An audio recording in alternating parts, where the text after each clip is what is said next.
What I want to share as well is that the first question that I would have if I was on the outside and I really didn't know too much about what was changing, is why did we have to change? Why didn't we just keep doing what we're doing? I mean, it sounded like a great model, didn't it? I mean, like we just keep showing up and we keep on just giving these different events at the city leadership level, at the country leadership level, and we just keep doing that, and we wanted to show up in this space and make it all happen and happen too. At that point, there was no social media. At that point, there was no YouTube. No one was using Google that much. We were actually using Yahoo groups when we got started. That was as advanced as things got. There was no Facebook, there was no Twitter, none of these things existed. So our ability to connect with others, or even know that other people existed that believed in the same things that were possible as we did, it didn't exist. It didn't exist when Dave and I sat down and we said, what would happen if we could start connecting around the world with other people just like us? One of Dave's first comment is, are there other people just like us? We didn't even know if there were other people like that. There was no social media magazines, there was no news about other people doing things. Bill Gates hadn't said he was giving his money away. Richard Branson hadn't started doing it. Warren Buffett, none of these people who were the wealthiest people were showing any evidence, even though they were doing it, any evidence, and the media wasn't picking up on any evidence that these were things that were happening. Where we are today is very different. Where we are today is there is a multitude of choice at how we can connect with people and how we can find people who are the right people for us. Which means that one of the first intentions of us, which was to connect together, has happened. And it's happened globally. And it's happened in the most unbelievable way, which my children today can actually show up and say, I will make a difference, and I can show them exactly how other people are already making that difference. And that changes their entire perception of what's possible in life, of what hope is out there. So where does that change where we are? It changes it because suddenly the old model, which was just getting together one-on-one with the expense of all the events and everything and delivering it through a magazine, it becomes redundant because it's a cost model which doesn't anymore take place within the new model where pretty much everywhere is free. You go online and you can connect with other people in different ways, but where so many people are connecting without yet having the how, as to how to make it happen. We have a language.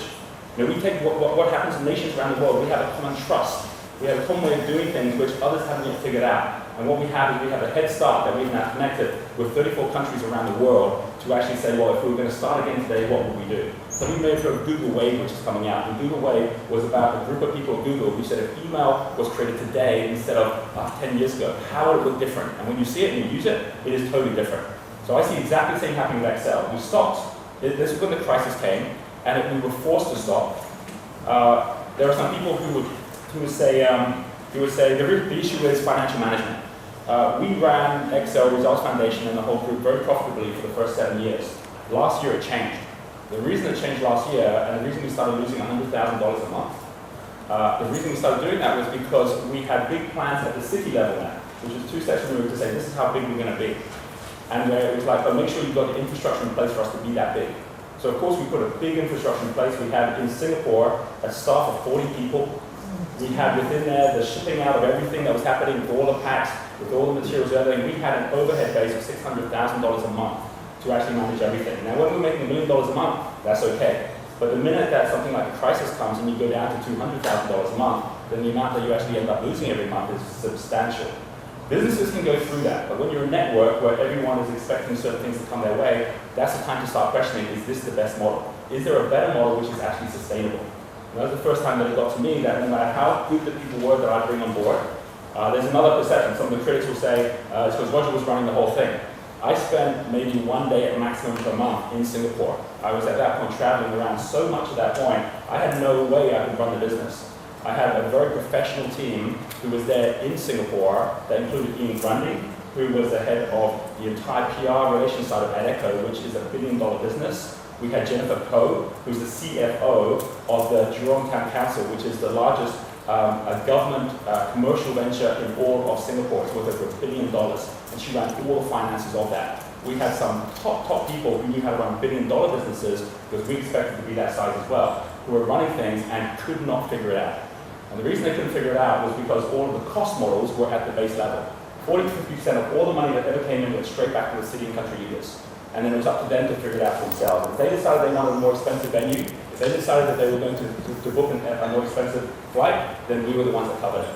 So as a result, we had no control on those costs of that aspect as we grew, even though there was controls in place at the beginning, and we were growing at this rate, which meant that we had to just pause and say, hang on, this may allow us, if we just keep on going, to give everyone a job for the future. We can reorganize, we can recapitalize, we can get funding to do this, but is this going to get us to Expo 2020? Is this going to allow us to go from thousands, after 7 years, to get to 2,000 people? Are we actually able to get now to the millions through this model? And the answer was no.